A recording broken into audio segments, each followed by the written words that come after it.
Es un gozo ver a tantas personas en el culto esta mañana. Vamos a volver a considerar el texto de Juan 7. Creo que le di mal el texto a José Emilio, porque no era 7 a 9, es 37 a 39. Voy a leer ahora ese texto, 37 al 39 del Juan 7. ¿Se oye un sonido un poco raro cuando hablo en el micrófono? Parece que hay una retumba del sonido. ¿Cómo? Vale, muy bien. Qué raro. Es que cada vez que abro mi boca es que oigo este sonido. Muy bien. Juan 7, 37. En el último y gran día de la fiesta, Jesús se puso en pie y alzó la voz diciendo: Si alguno tiene sed, venga a mí y beba. El que cree en mí, como dice la Escritura, de su interior correrán ríos de agua viva. Esto dijo del Espíritu que habían de recibir los que creyesen en él. Pues aún no había venido el Espíritu Santo, porque Jesús no había sido aún glorificado. Pues hemos considerado este texto ya 2 veces, pero es un texto tan rico de contenido, quería que meditáramos una vez más sobre el texto, y en particular esta mañana sobre el versículo 38, porque apenas he comentado nada sobre el versículo 38. Hemos visto que en términos generales, lo que Jesús está enseñando en este pasaje es que cuando un pecador viene a Él para la vida eterna, para recibir el perdón de pecados, no solo recibe el perdón, no solo se encuentra revestido de la justicia de Cristo, la justicia imputada de Cristo, para poder presentarse sin temor en la presencia de Dios el Padre, sino también recibe de Cristo un gran don que fue profetizado de antemano desde hace muchos siglos por los profetas del Antiguo Testamento, y es el don del Espíritu Santo. Y en el mensaje la semana pasada consideramos 3 aspectos de este don. Primero, que es un don totalmente gratuito. No hacemos absolutamente nada para comprar o merecer este don por nuestras obras, ya que Cristo nos compró ese don por sus propias obras y por su propia muerte en la cruz. Él ha comprado para nosotros el don del Espíritu Santo y no podemos añadir nada a su obra. Es una obra absolutamente perfecta. Solo podemos venir a Él como mendigos espirituales y recibir esa agua viva que quiere darnos gratuitamente. Es un don gratuito. Segundo, es un don que vivifica y refresca. Y esto es obvio porque Cristo habla de beber de este don. O sea, compara el don del Espíritu Santo al don de agua fresca que un peregrino cansado y sediento recibe, por ejemplo, cuando para al lado de un manantial y bebe. Y a lo mejor se encuentra totalmente agotado, totalmente seco, cansado, sin fuerzas, pero al beber de esa agua fresca que sale del manantial, se siente aliviado del dolor de la sed, se siente alentado, refrescado, fortalecido para seguir adelante en su camino. Y es así el don del Espíritu Santo. Cristo dice que cuando venimos a Él y recibimos al Espíritu para morar en nosotros, el Espíritu se convierte en una manantial dentro de nosotros que brota para vida eterna continuamente, eternamente. Y jamás estaremos sin la presencia del Espíritu en nuestras vidas, porque cuando el Espíritu viene a morar en el corazón de un ser humano y hacer del cuerpo de ese ser humano su templo, el Espíritu jamás se apartará de allí. Puede que con nuestro pecado entristezcamos al Espíritu, puede que apaguemos el Espíritu, pero el Espíritu no abandonará a los escogidos del Señor, a los que han sido verdaderamente llamados a Cristo y han recibido el Espíritu los guarda. Y es este don que vivifica y refresca. Y finalmente consideramos el hecho de que el Espíritu es un don escatológico y profético. Y la palabra escatológico simplemente quiere decir que es un don asociado con los postreros días de la historia. La escatología es el estudio de las últimas cosas, el destino de la historia. Y en la enseñanza de los profetas, el Espíritu, el don del Espíritu se asocia con los postreros días, se asocia con el reino del Mesías, porque los profetas decían que cuando el Mesías llegara a la tierra para establecer su reino de justicia sobre todas las naciones, en conexión con ese reino sería derramado sobre las naciones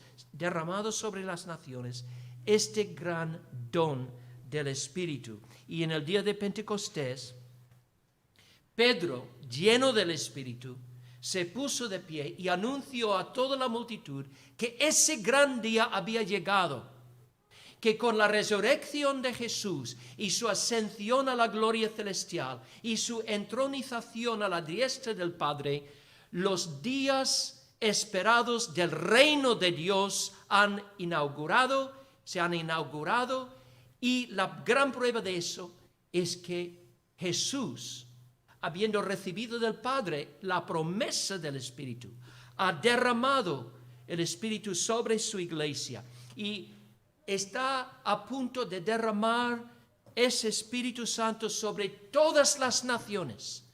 O sea, la resurrección y la ascensión de Cristo marcan un antes y un después en la historia.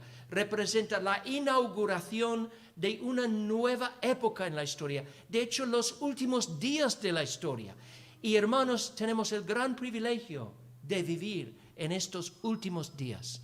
Porque por medio de la obra del Espíritu, el Evangelio va corriendo como ríos de agua viva a todo el mundo. Dios va enviando a sus mensajeras al este, al oeste, al norte, al sur, a todo lo último de la tierra para llevar la buena nueva de Cristo. Vivimos en los postreros días de la historia. Y el próximo evento en el plan de Dios es la segunda venida de Cristo. El tiempo es corto, la tarea es grande y necesitamos el poder de Dios para hacerlo. Y esto es lo que Dios nos ha dado al darnos de su Espíritu Santo. Y en esta mañana quiero concluir esta serie de meditaciones profundizándonos un poco más en el propósito de este don. Y sobre todo, como he dicho, el versículo 38, cuando Cristo dice, el que cree en mí, como dice la Escritura, de su interior correrán ríos de agua viva. En el versículo anterior, en el versículo 37, Cristo se presenta a sí mismo como el dador de esta agua viva. Pero luego en 38 cambia el enfoque a las personas que han ido a Él y han bebido de Él y beben todos los días de esa agua, y dice que ellos mismos, habiendo bebido del agua viva, se convertirán en cauces o canales para dirigir esa agua a otras personas. Esta es una gran bendición. O sea, cuando nosotros convertimos al Señor, no solo recibimos al Espíritu como un don, pero bebiendo diariamente esa agua viva, al final sale de nosotros, porque nosotros nos convertimos en canales para canalizar esa agua por medio de los campos secos y áridos de este mundo, a fin de regar con agua viva la tierra que nos rodea. Habiendo venido a Cristo y bebido de Cristo, de nuestro interior, dice Jesús, correrán ríos de agua viva. Y quiero considerar en esta mañana cómo esto ocurre. Y vamos a considerar lo que se puede llamar el doble ministerio del Espíritu de Dios en la vida del creyente. Porque según lo que Cristo dice aquí, hay una obra interior primero que tiene que ocurrir. Dice, de su interior.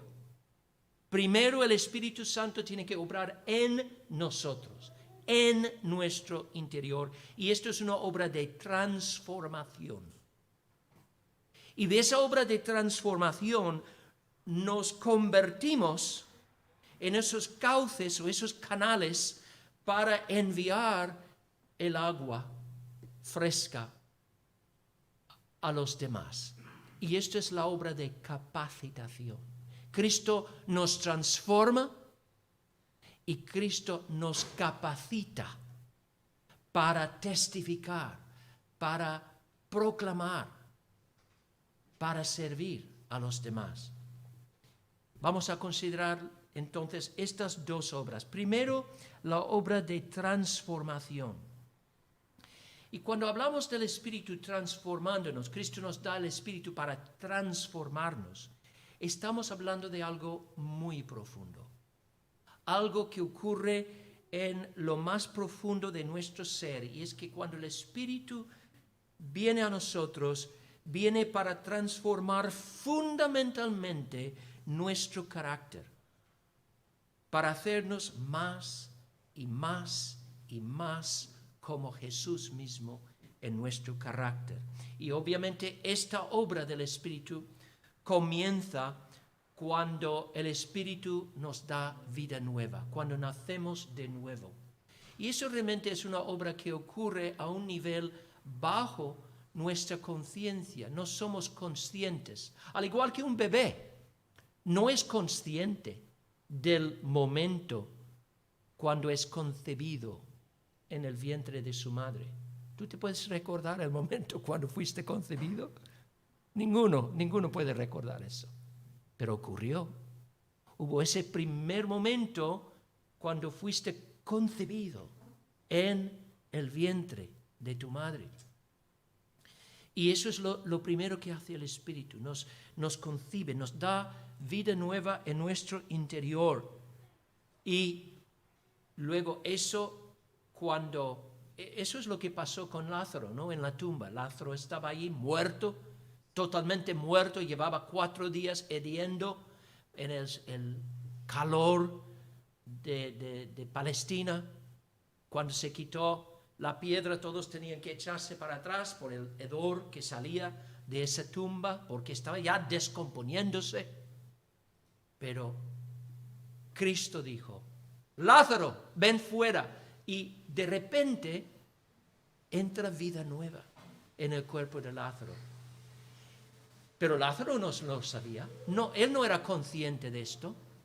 Solamente era consciente de haber oído una voz. Y sale de la tumba. Y eso es lo que pasa en nuestras vidas. Dios obra en nosotros por su Espíritu Santo a un nivel bajo la conciencia. Y como fruto de eso, oímos la voz del Señor. Y salimos de la tumba de nuestros pecados y le agarramos por la fe. Y a partir de ese momento, el Espíritu sigue obrando en nuestras vidas, moldeando nuestro carácter, formándonos para que nos asemejemos más y más a la misma imagen de Cristo. Porque hay un principio que es muy interesante, es un principio que realmente cada ser humano debería aprender. Todos los jóvenes, si comprendieran eso, tendrían muchísimo más cuidado con sus ojos y con sus oídos. Y el principio es esto. Nos asemejamos a aquello que contemplamos. Si contemplamos basura, nos vamos a asemejar más y más a basura. Nuestro carácter se va a deformar. Si vemos cosas sucias, cosas perversas, cosas inmorales, películas, etc. Y eso es lo que estamos observando, contemplando. Así vamos a degenerarnos moralmente. En cambio, si contemplamos a Jesucristo en su palabra, y si todos los días estamos procurando ver a Él en su palabra, estudiando sus hechos, estudiando sus palabras, meditando en su verdad, ¿sabe lo que va a pasar?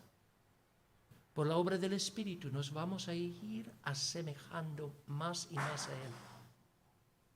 Pero no nos engañemos, no basta simplemente escuchar o leer, tenemos que obedecer, ¿no? Obedecer.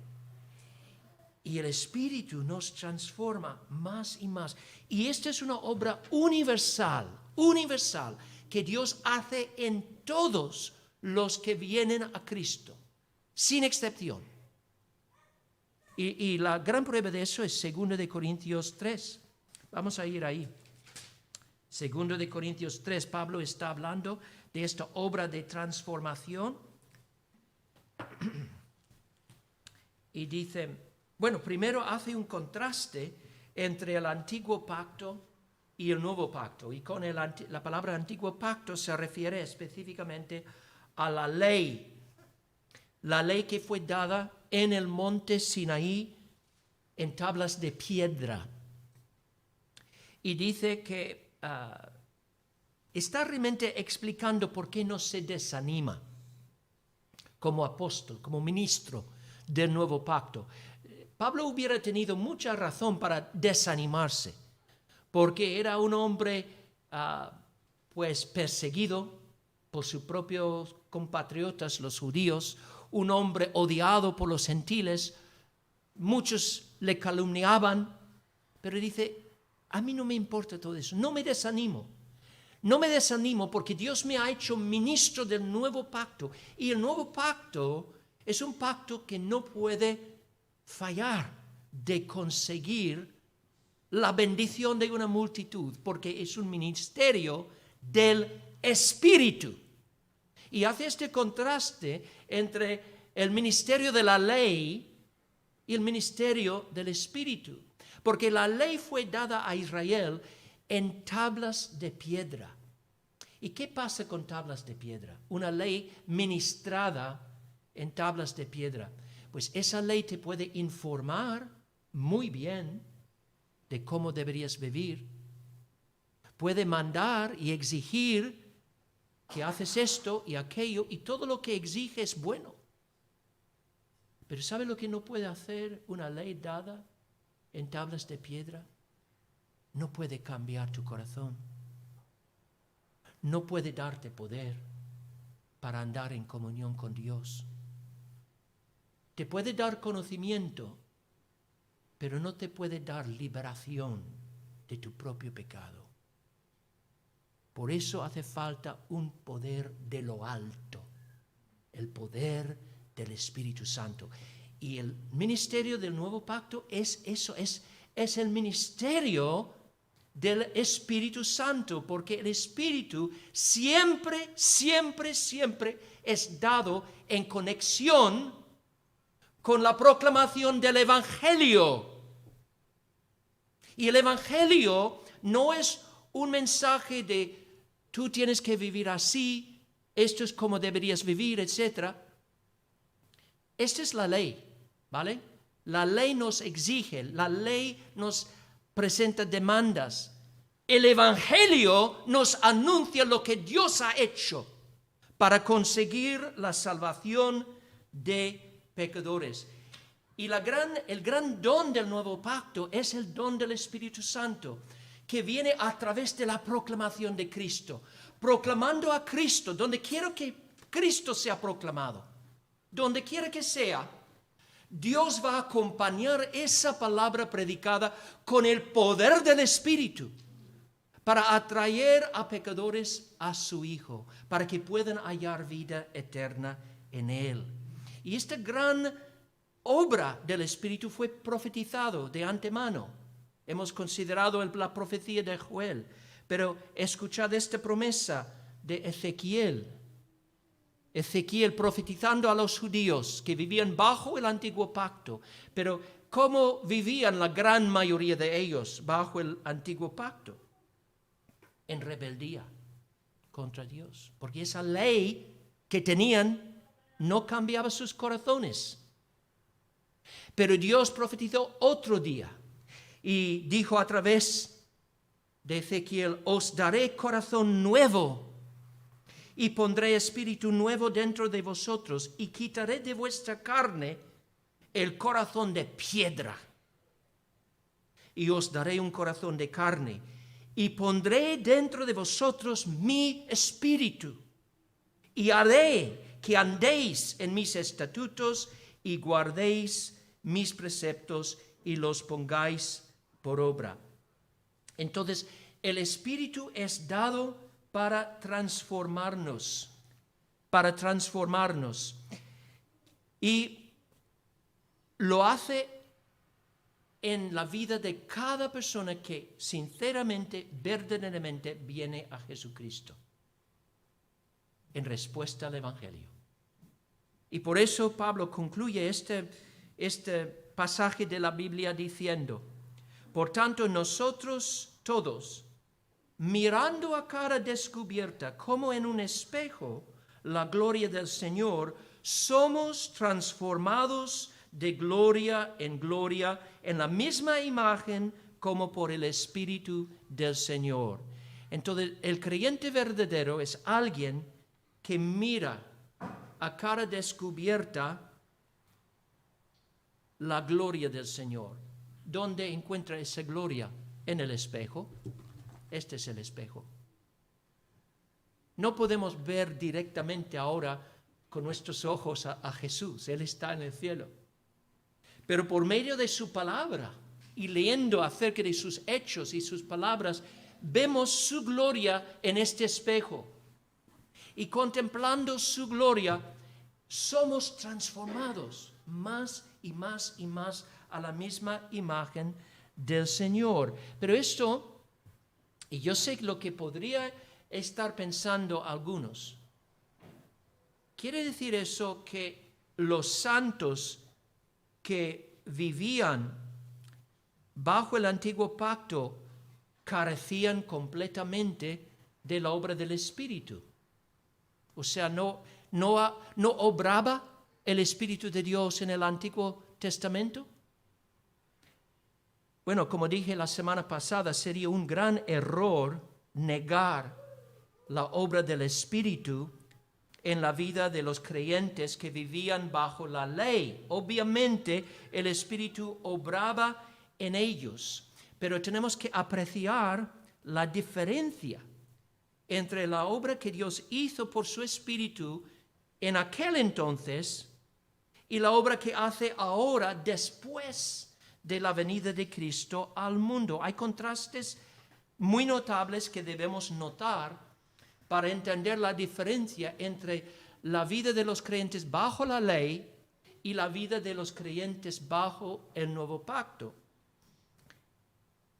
Primero, bajo el antiguo pacto, el Espíritu no obraba en todos aquellos con quienes Dios hizo este pacto. O sea, con los judíos. A todos les dio la ley, pero no dio el Espíritu a todos. Entonces, la mayoría de los judíos carecían del Espíritu de Dios, pero Dios siempre preservaba un remanente fiel a sí mismo, pero solo un remanente. Por eso el profeta Isaías tuvo que confesar: si el Señor de los ejércitos no nos hubiera dejado descendencia, como Sodoma habríamos venido a ser y a Gomorra seríamos semejantes, ¿dónde está Sodoma? ¿Dónde está Gomorra? Pues en las cenizas. Han desaparecido. Y eso es lo que Isaías dice, que nosotros, los judíos, hemos sido tan malos, tan rebeldes, tan duros de cerviz, que nosotros no existiríamos como pueblo si Dios no nos hubiera dejado una descendencia. Entonces Dios sí conservaba un remanente fiel durante todo el Antiguo Testamento y obraba en ellos los mismos beneficios que asociamos con el nuevo pacto. Es como si experimentaran de antemano, de forma anticipada, los beneficios del antiguo pacto. ¿Qué beneficios? Pues eran regenerados por el Espíritu de Dios. A ellos el Espíritu les dio el don de fe, al igual que nosotros. Los santificó por medio del Espíritu.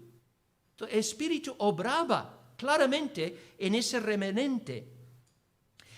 ¿Cómo podemos negar que incluso los santos del Antiguo Testamento tenían una confianza íntima en Dios y un sentido de su amor paternal? Escucha lo que dice David bajo la inspiración del Espíritu Santo en Salmo 103. Dice David en Salmo 103, misericordioso y clemente es Jehová, lento para la ira y grande en misericordia.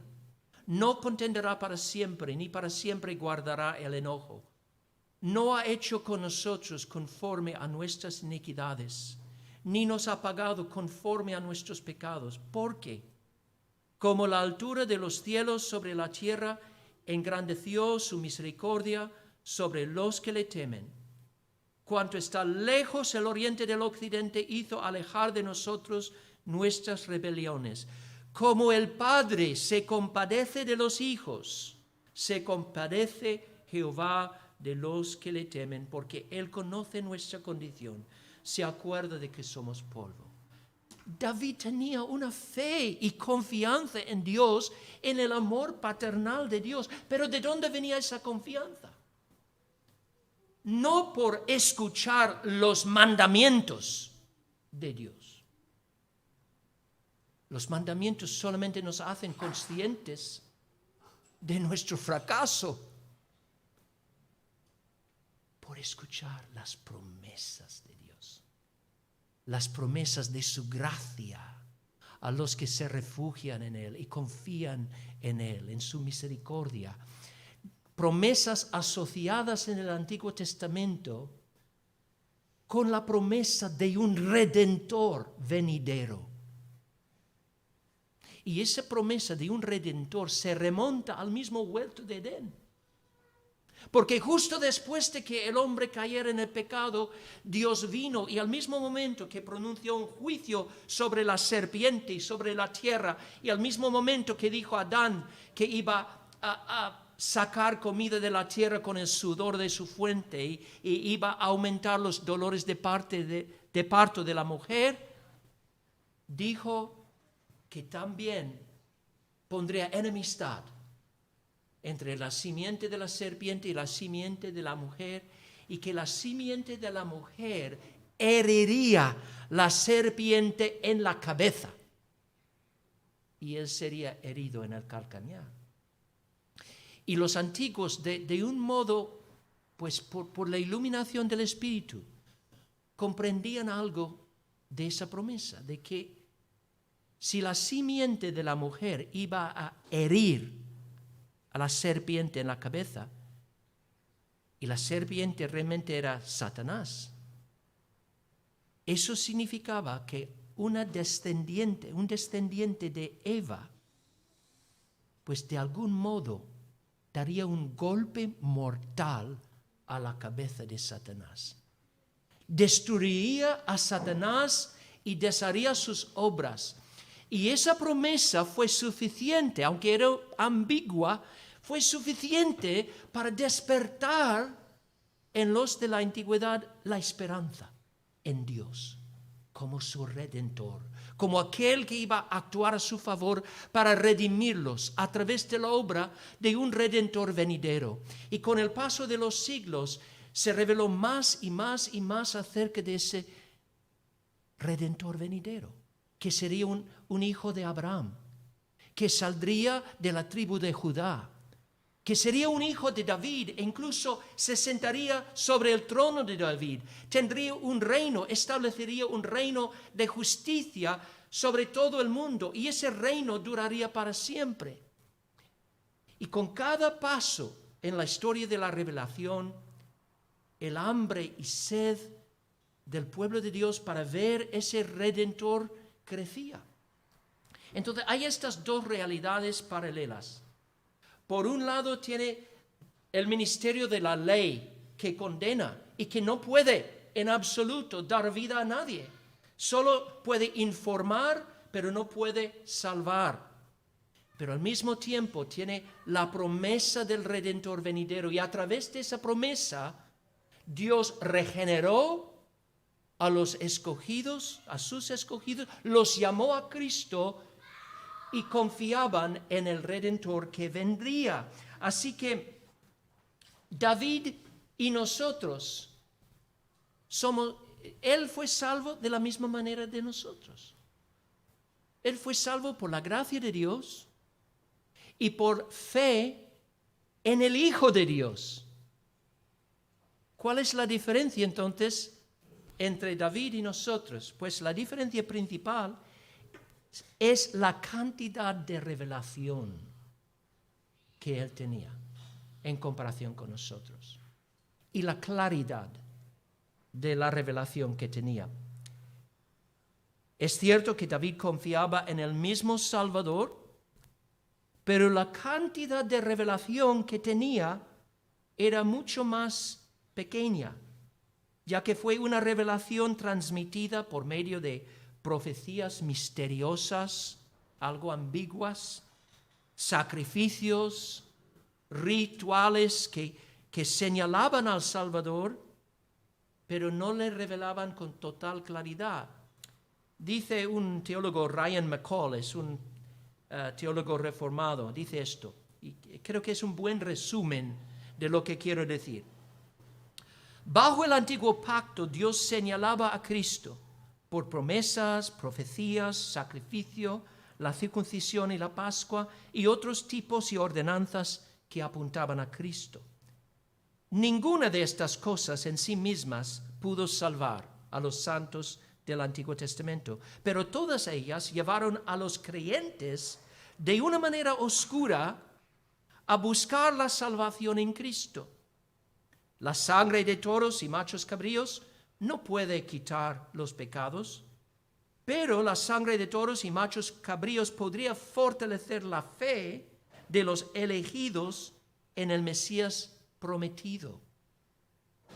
Los creyentes en el Antiguo Testamento tenían la remisión completa de los pecados y la salvación eterna, igual que nosotros.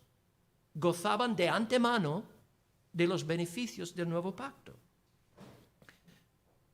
Todas esas ordenanzas de antes eran una mera sombra de Cristo. Pero como dice McCall, Cristo ahora ha sido revelado como el cuerpo que proyecta su sombra sobre las páginas del Antiguo Testamento mediante profecías, sacrificios y otros medios de comunicar el Evangelio. Una vez que el cuerpo entra en la habitación, no debemos conformarnos con sus sombras. Por eso no guardamos todas esas ceremonias de antes. La adoración del Antiguo Testamento es como un gran libro ilustrado para niños que cuenta una historia real. Como adultos, todavía leemos, disfrutamos y amamos la misma historia. Pero ahora vemos a Cristo más claramente que ellos.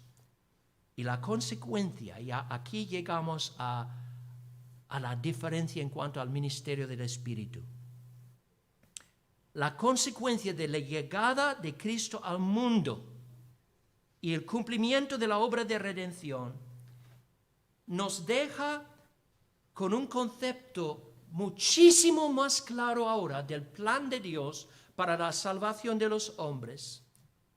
Y dice este Señor lo siguiente: el ministerio del nuevo pacto presenta a Cristo a las naciones con mayor plenitud, evidencia y eficacia de lo que era posible antes de su llegada.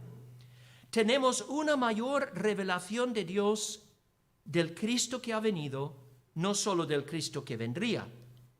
Y este es el punto clave: con una revelación más plena llega un poder y una obra más completos del Espíritu Santo, tanto dentro de nosotros como en la difusión del Evangelio hasta los confines de la tierra. ¿Entendéis lo que está diciendo? Está diciendo que la mayor revelación que nos ha llegado en Cristo hace posible una mayor plenitud de poder espiritual. Y es por eso que Juan 7:38 habla del don del Espíritu como si fuera algo totalmente nuevo y novedoso, porque hay una nueva plenitud en la efusión del Espíritu sobre la iglesia. No es que el Espíritu no obrara en los santos bajo la ley. Por supuesto obraba en ellos, pero la mayor revelación que ha llegado en Cristo de su persona gloriosa y su obra perfecta y completada de redención en la cruz y su resurrección y su ascensión a la gloria del cielo. Esto abre un nuevo capítulo en la historia y hace posible un nuevo ministerio del Espíritu Santo que no era posible antes. Un ministerio que supera, en cierto sentido, la obra que hizo en el pasado. ¿Y cuáles son las características de esta nueva obra? Pues hemos visto que lo primero es una obra de transformación. Nos transforma por dentro. Y ahora esa transformación, hay algo novedoso también en esa transformación. ¿Qué es novedoso? Pues, por un lado, nos santifica, al igual que santificó a los santos en el Antiguo Testamento. Pero además, ahora, y solo ahora, que Cristo ha completado la obra de la salvación, crea en nosotros un nuevo sentido de libertad en nuestro acercamiento a Dios, el cual es fruto de la mayor revelación que hemos recibido. O sea, con el aumento de revelación hay un aumento de libertad, poder y denuedo en nuestra forma de acercarnos a Dios. Y eso sí es algo nuevo. Los que vivían bajo la ley sí venían a Dios con confianza. Pero no nos olvidemos de una cosa muy importante, que no podían acercarse a Dios sin traer un sacrificio en la mano. Porque la ley de Moisés requería que se ofreciera continuamente, año tras año, sacrificios por el pecado. Y el propósito de esos sacrificios era, primero, hacer que los israelitas vivían con una conciencia muy profunda de la gravedad del pecado. Y de que el hombre no puede hacer nada por sus obras para expiar el pecado. Dios tiene que actuar. Solo se puede quitar el pecado por el sacerdocio que Dios establece y por los sacrificios que Él autoriza. Y el gran principio que estaba enseñando al pueblo judío a través de todos estos sacrificios fue esto: sin derramamiento de sangre no se hace remisión. Pero durante todo el periodo de la ley, ese velo en el templo seguía ahí. Y seguía ahí como un testimonio al pueblo de que el sacrificio perfecto aún no había sido hallado. Que no había ningún sacrificio disponible todavía para quitar una vez por todas el pecado. Por eso seguían ofreciendo la sangre de bueyes, la sangre de ovejas, la sangre de palomas, constantemente. Pero con la muerte de Cristo en la cruz, ¿qué pasa? Ese velo se rompe desde arriba hasta abajo. El lugar al lugar santísimo, el camino al lugar santísimo se abre. Y el libro de Hebreos dice que ahora vemos que Cristo con un solo sacrificio ha hecho perfecto a los que vienen a Dios por medio de Él. Y esta nueva revelación de la toda suficiencia de Cristo requiere un nuevo modo de venir a Dios. Y de esto nos habla el libro de Hebreos, cuando dice en el versículo 18 del capítulo 10, primero dice: donde hay remisión de estos, no hay más ofrenda por el pecado. No podemos seguir trayendo ovejas y bueyes y cabras, etc. Porque Cristo con un solo sacrificio ha puesto fin. Así que, hermanos, teniendo libertad para entrar en el lugar santísimo, eso es algo que no podían hacer bajo la ley. Nadie podía entrar en el lugar santísimo. Tenemos libertad para entrar en el lugar santísimo por la sangre de Cristo, por el camino nuevo y vivo que Él nos abrió a través del velo. Esto es de su carne.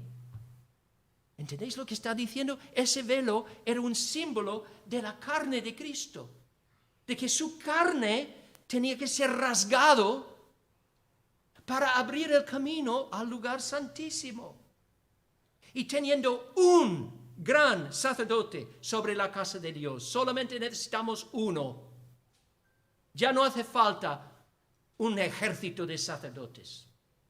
Tenemos un solo sacerdote sobre la casa de Dios. Acerquémonos con corazón sincero, en plena certidumbre de fe, purificados los corazones de mala conciencia y lavados los cuerpos con agua pura. ¿Entendéis? Tenemos una nueva revelación y juntamente con esa revelación hay una nueva efusión del Espíritu para que podamos realmente apreciar lo que tenemos en Cristo. Porque para realmente ver la gloria del Señor y su obra terminada en la cruz, no basta tener un mero conocimiento intelectual de estas cosas. Podemos tener un conocimiento intelectual, pero lo que hace falta es que Dios abre los ojos del corazón para que contemplemos de modo espiritual la realidad de lo que Dios ha hecho en Cristo. Y cuando Dios hace esto, no solo nos transforma, nos capacita para dar testimonio al mundo. Y hasta ahora, de esto quiero hablar ahora. Porque el segundo propósito de este don no solo es para transformarnos a nivel personal, sino para capacitarnos para llevar a cabo la tarea que Dios nos ha encomendado individualmente y como iglesia. ¿Y cuál es esa tarea? Pues obviamente es llevar a cabo la gran comisión, hacer discípulos a las naciones y dar testimonio acerca de Cristo. Cuando hablamos de dar testimonio, estamos hablando de la gran comisión. De hecho, Jesús, en un sentido, define la obra de misiones en estos términos. ¿Qué son las misiones? Las misiones es la tarea de ir a las naciones y testificar, dar testimonio de Cristo. Y vemos esto en el libro de los Hechos. Los apóstoles habían presenciado el ministerio de Cristo, los milagros de Cristo, la resurrección de Cristo.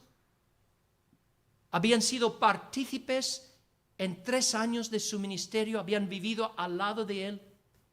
Y ahora Cristo les recluta para ser sus representantes, para dar testimonio de lo que han visto en todo el mundo.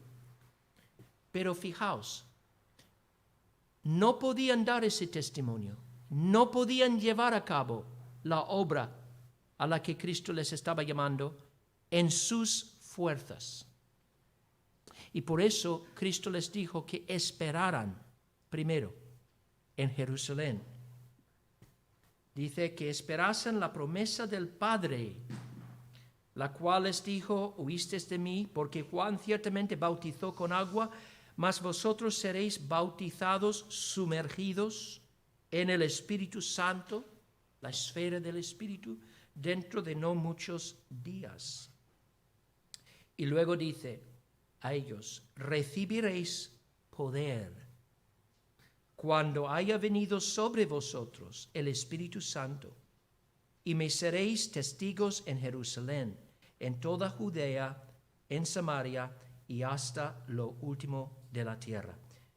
Para poder llevar a cabo la obra necesitaban poder, y ese poder tenía que venir del Espíritu.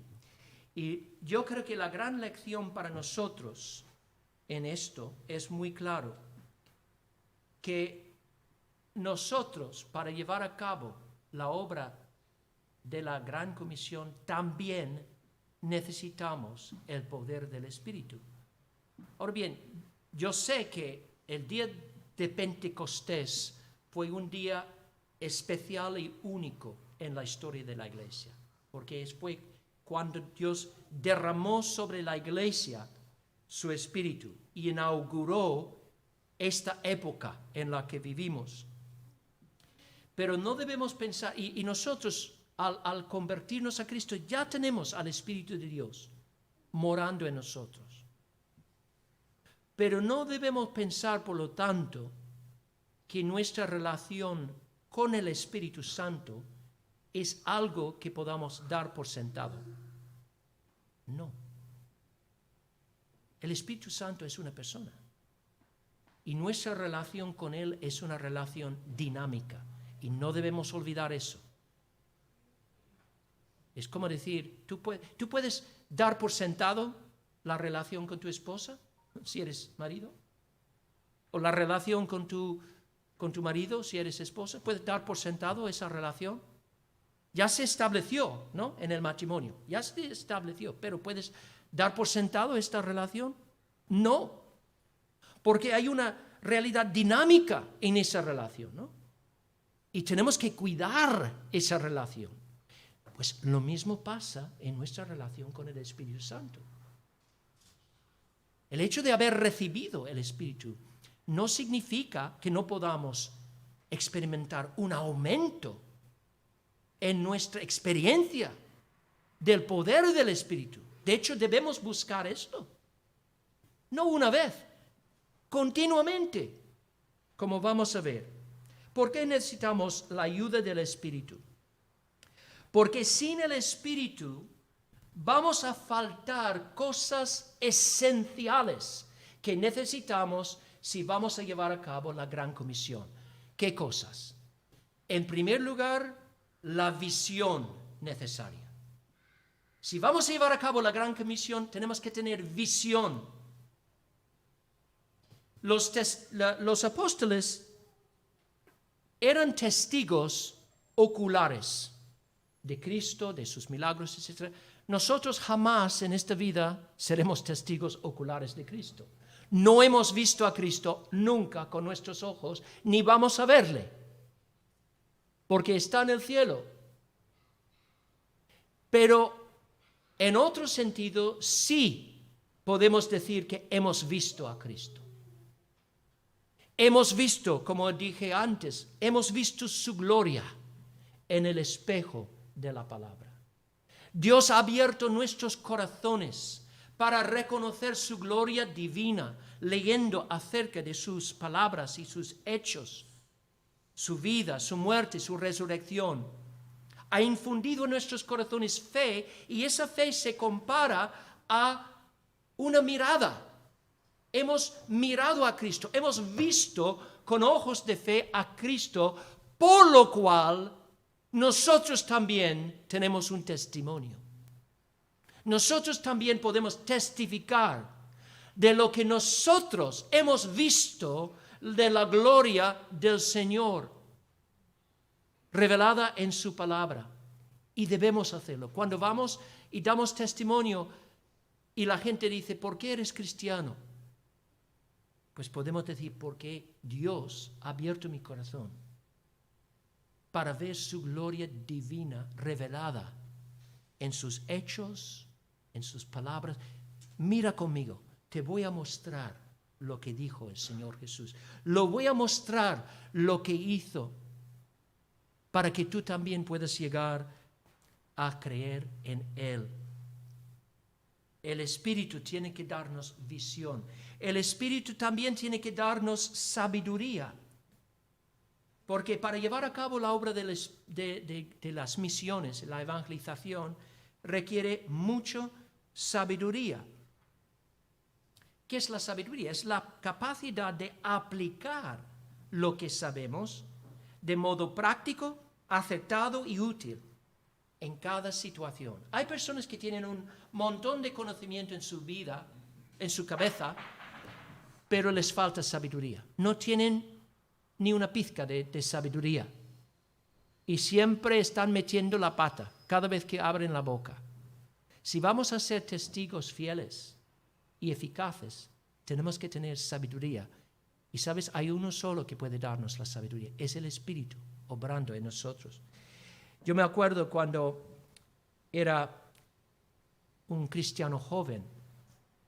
A veces yo luchaba con una preocupación, porque yo tenía un gran afán de leer la Biblia y también de aprender de memoria versículos, y que estaba estudiando, pero me preocupaba una cosa. Yo decía, ¿qué vale si tengo este conocimiento en mi cabeza, pero a la hora de ser tentado, a la hora de encontrarme en una situación difícil, no puedo recordar el versículo o la verdad bíblica que necesito para aplicar a esta situación? ¿Cómo sé que voy a recordar en el momento oportuno la verdad bíblica que necesito? Y me preocupaba por eso. Pero ¿sabes una cosa? Es que no estaba contando con la ayuda del Espíritu Santo. Este es el problema. Es el Espíritu que nos ayuda a recordar y a aplicar de forma acertada la palabra de Dios. Y lo hace también en nuestro testimonio. ¿Alguna vez has estado hablando con un amigo, un compañero de trabajo, un familiar, y estabas hablando del Señor, y de repente, hablando con esta persona, se te venían a la mente versículos y te encontrabas diciendo exactamente lo que esa persona tenía que escuchar? Se te venía en ese momento el versículo exacto para ministrar a su necesidad. ¿Te ha ocurrido esto alguna vez? Pues esta es la obra del Espíritu en ti. Y Cristo ha prometido esta obra a cada creyente. Por eso dice en Lucas 11, dice, cuando os trajeran a las sinagogas y ante los magistrados y las autoridades, no os preocupéis por cómo o qué habréis de responder, o qué habéis de decir? Porque el Espíritu Santo os enseñará en la misma hora lo que debáis decir. Y obviamente no está diciendo por eso no tenemos que estudiar la Biblia, no. El Espíritu lo que hace es que trae a la mente nuestro conocimiento de la palabra. Y sale de nuestra boca las palabras aceptadas para esta situación. Esto es como Dios nos concede la sabiduría. Y finalmente, el Espíritu nos da la valentía necesaria para llevar a cabo la obra de la Gran Comisión. Ser testigo de Cristo en un mundo hostil requiere valentía. Y nosotros somos muy ingenuos si creemos que tenemos en nuestras propias fuerzas la valentía para resistir las presiones de un mundo hostil a Cristo. Pedro pensaba eso. Pedro pensaba, yo amo a mi Señor. No importa la presión que venga contra mí, yo sé que seré fiel a Él hasta la muerte, voy a dar un testimonio de Él, muy valiente. Pero luego no oró. Cuando Cristo le dijo, ore para que no entres en tentación. Yo no entraré en tentación, Señor, no te preocupes. Te amo, Señor, te amo. ¿Y qué pasa después? 3 veces niega a Cristo. No le conozco. Abrumado por el miedo, el temor al hombre. Lo único que puede quitar ese temor es el poder del Espíritu. Y por eso en el día de Pentecostés, cuando el Espíritu cae sobre la iglesia, vemos a un Pedro muy diferente. Ya se le ha quitado todo temor. Y se pone de pie y con gran denuedo y con gran autoridad y confianza proclama el señorío de Cristo. E incluso mira a los asesinos de Cristo a los ojos y dice, vosotros con manos inicuas han matado al Hijo de Dios. No tiene ningún temor de afrontar a esos enemigos y llamarles al arrepentimiento y a la fe. Y luego más tarde en el libro de los Hechos, cuando Pedro y Juan son amenazados por el Sanedrín y los líderes de los judíos les dicen que no podéis predicar más en el nombre de Cristo, porque si seguís predicando, no queréis saber las consecuencias. Y para que supieran bien que hablaban en serio, les daban azotes. ¿Y qué hacen Pedro y Juan? Pues enseguida vuelven a la iglesia y junto con la iglesia piden a Dios, ¿qué es lo que le piden? Denuedo, valentía. En Hechos 4 leemos su petición. Dicen, ahora Señor, mira sus amenazas y concede a tus siervos que con todo denuedo hablen tu palabra mientras extiendes tu mano para que se hagan sanidades y señales y prodigios mediante el nombre de tu santo Hijo Jesús.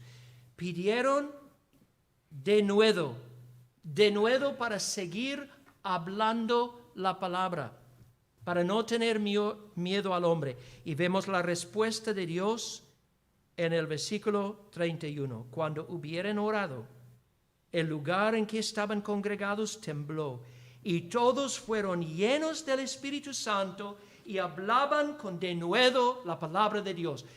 Ya tenían al Espíritu viviendo en sus corazones, ¿no?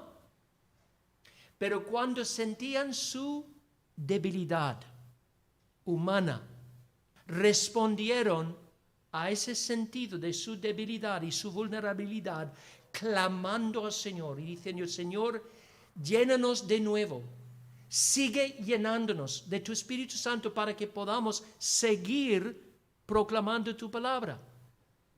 ¿Ves lo que quiero decir de una relación dinámica? No basta simplemente decir, bueno, el Espíritu está en mí, el Espíritu obrará. No, cuando sentimos nuestra necesidad, debemos clamar a Dios que nos llene de este Espíritu que ha venido a morar en nosotros. Y Dios contestará nuestra oración y nos dará fuerza más allá de nuestra fuerza humana, fuerza sobrenatural para dar testimonio no en nuestras fuerzas humanas, sino en las fuerzas de Dios. Esta es la promesa de Cristo en el Evangelio. ¿Os acordáis de esa promesa en Lucas 11, tan preciosa? Yo creo que vemos el cumplimiento de esa promesa en Pedro y Juan, en el pasaje que acabamos de leer. Dice Jesús, pues si vosotros, siendo malos, sabéis dar buenas dádivas a vuestros hijos, ¿cuánto más vuestro Padre Celestial dará el Espíritu Santo a los que se lo pidan? ¿No es esto lo que Pedro y Juan pidieron? En efecto, cuando pidieron denuedo, estaban pidiendo que Dios les llenara de denuedo, por llenarlos del Espíritu.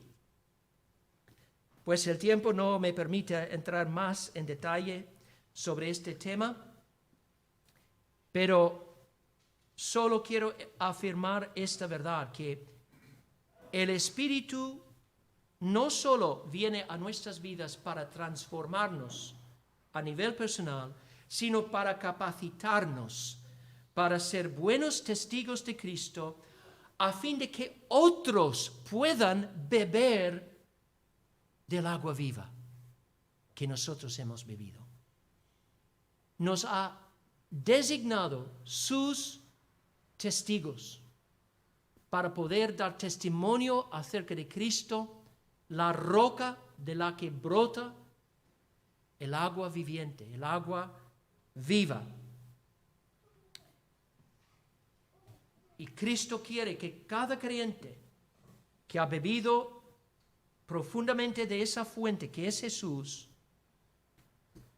responda de esta manera a su sentido de necesidad, que vaya al Padre y que pide por los méritos de Jesús cada día que nos llene del Espíritu y que nos dé esa unción de lo alto a la hora de dar testimonio a los demás. Dice William Temple, nadie puede poseer, o más bien tener morando en él, al Espíritu de Dios y guardarse ese Espíritu para sí mismo. Donde está el Espíritu, fluye al exterior. Y si no fluye, no está allí. Voy a leer esto porque es muy importante. Donde está el Espíritu, fluye al exterior. Y si no fluye, no está allí. Cada uno debemos examinarnos para ver cómo se aplican estas palabras. Como dice John Stott, debemos tener cuidado de cualquier pretensión de la plenitud del Espíritu que no conlleva a una preocupación y extensión evangelizadora.